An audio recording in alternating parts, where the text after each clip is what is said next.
Shalom saudara-saudaraku yang dikasihi oleh Tuhan.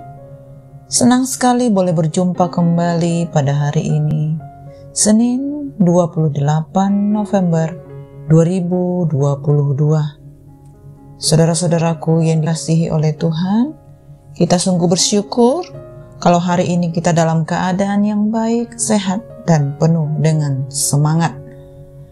Nah, saudara-saudaraku, kita boleh bersama-sama kembali datang bersekutu kepada Tuhan.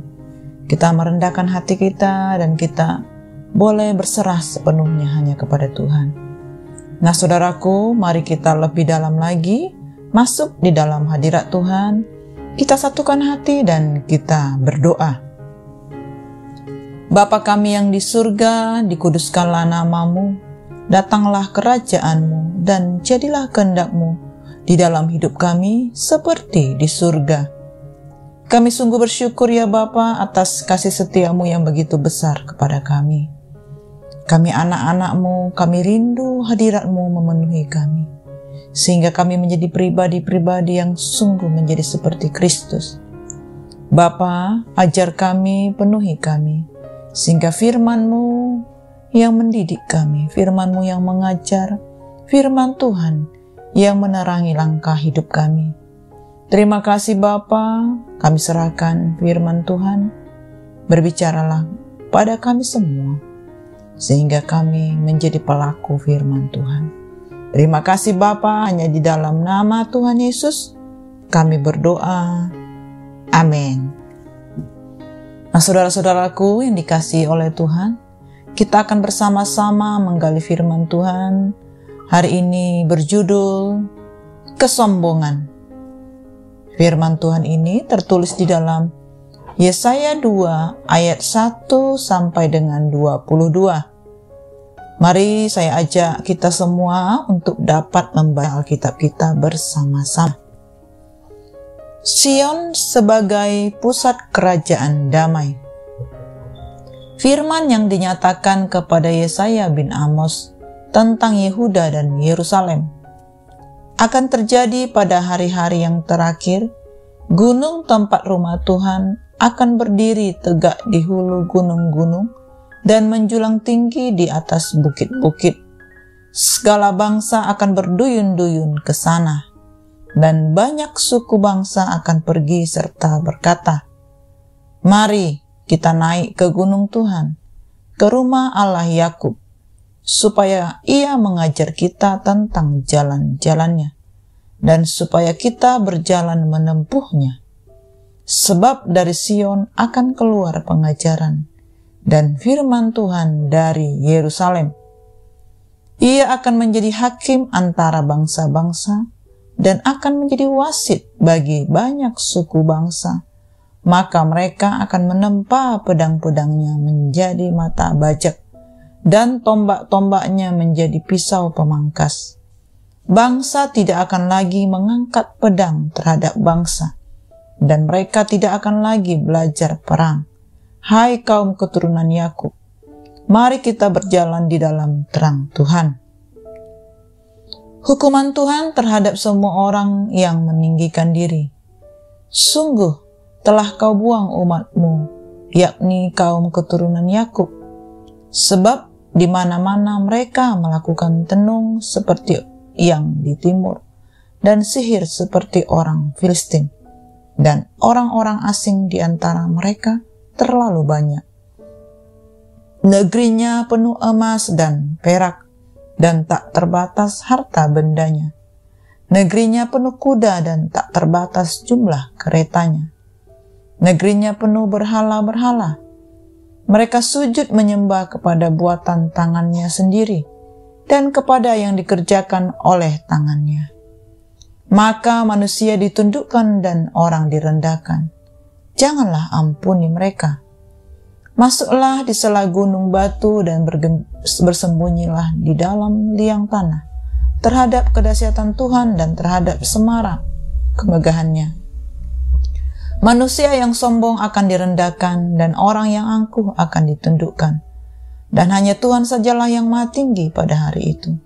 Sebab Tuhan semesta alam menetapkan suatu hari untuk menghukum semua yang congkak dan angkuh, serta menghukum semua yang meninggikan diri, supaya direndahkan, untuk menghukum semua pohon aras di Libanon yang tumbuh meninggi dan tetap menjulang, dan menghukum semua pohon terbantin di Basan, untuk menghukum semua gunung yang tinggi-tinggi dan semua bukit yang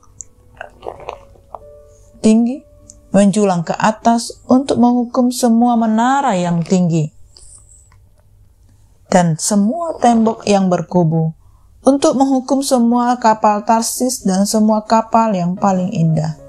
Manusia yang sombong akan ditundukkan dan orang yang angkuh akan direndahkan. Hanya Tuhan sajalah yang maha tinggi pada hari itu, sedang berhala-berhala akan hilang sama sekali.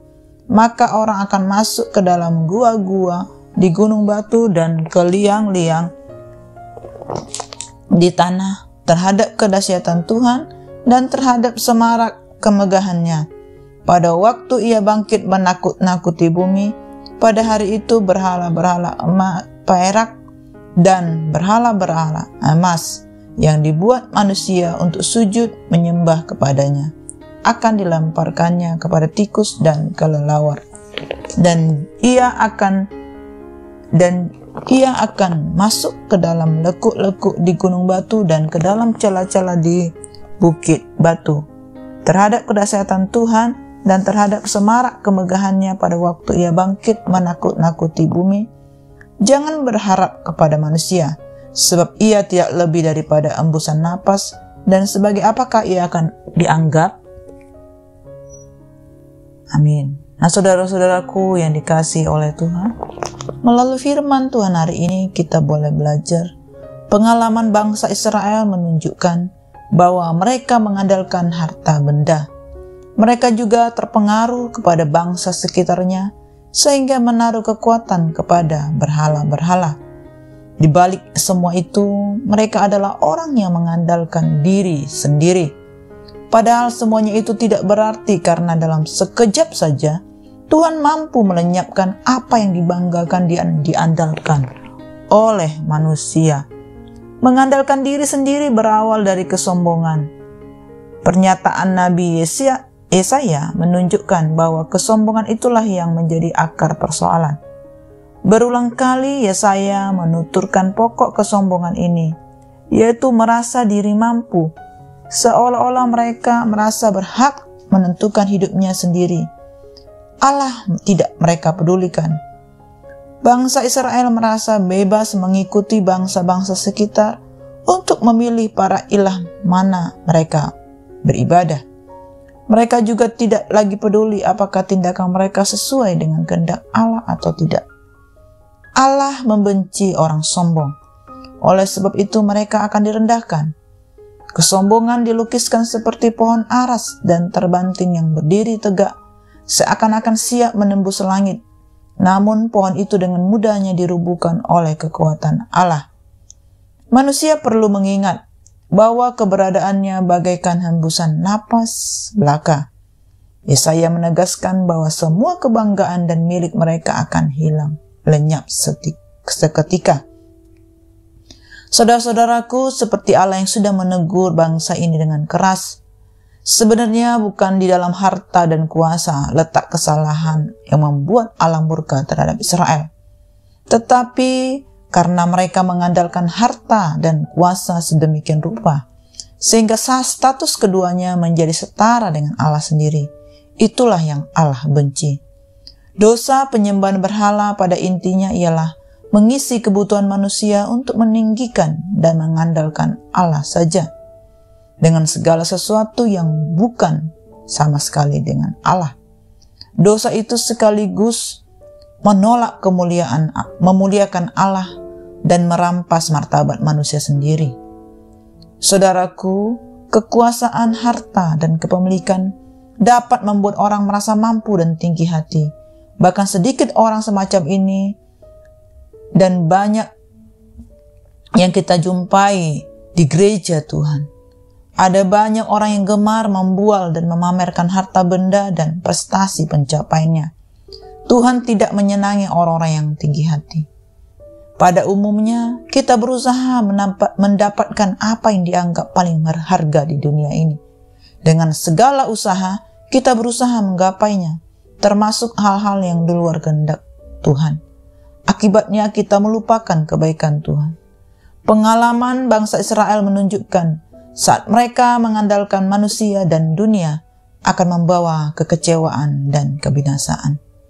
Saudaraku, di hadapan Tuhan, martabat manusia tidak terletak pada status, kuasa, dan harta yang ia miliki, tetapi dapat ditemukan akan penghargaan hidup yang Tuhan berikan di dalam sikap hormat dan iman kepada Allah. Oleh karena itu, saudaraku, hendaklah kita tidak memegahkan diri. Sebaliknya, hendaklah kita menyadari bahwa seluruh potensi alam dan seluruh kemampuan manusia untuk mengolah dan memanfaatkan alam adalah bukti kebaikan Allah. Dan saudara-saudaraku, patutlah kita bersyukur dan semakin takut akan Allah. Kebanggaan orang Kristen bukanlah pada harta benda dan prestasi seperti orang dunia. Tetapi kebanggaan kita adalah bila kita bisa hidup rendah hati dan melayani serupa dengan Kristus. Dengan menjadi seperti Kristus, kesaksian Kristen boleh disebar dan kehidupan Kristen dapat menginspirasi banyak orang. Marilah kita menjadi orang Kristen yang meninggikan Tuhan dan merendahkan diri, hidup setia melayani dan terus bergantung kepada Tuhan. Demikianlah renungan firman Tuhan pada hari ini, saudaraku. Mari kita satukan hati dan tutup di dalam doa. Bapa kami yang sungguh baik, kami bersyukur buat firman Tuhan yang sudah kami dengar. Urapi, penuhi kami, firman-Mu mengajar, membentuk kami menjadi pribadi-pribadi yang kudus, yang sungguh-sungguh rendah hati, yang rindu untuk senantiasa mengandalkan, rindu untuk boleh berharap sepenuhnya kepada Tuhan. Ini kami Bapa, ampuni kami atas dosa-dosa yang kami lakukan. Kami sombong, kami mengandalkan diri sendiri. Bapa, kuduskan kami senantiasa. Ajar kami untuk mengandalkan Tuhan di dalam segala aspek hidup kami. Kami mau merendahkan diri dan kami mau hidup lebih bernilai dan bermakna. Terima kasih Bapa. Hanya di dalam nama Tuhan Yesus kami berdoa. Amin. Nah, saudara-saudaraku, semangat untuk beraktivitas di awal hari ini. Kita bersyukur kepada Tuhan dan Tuhan Yesus memberkati. Tahe ributkan ini.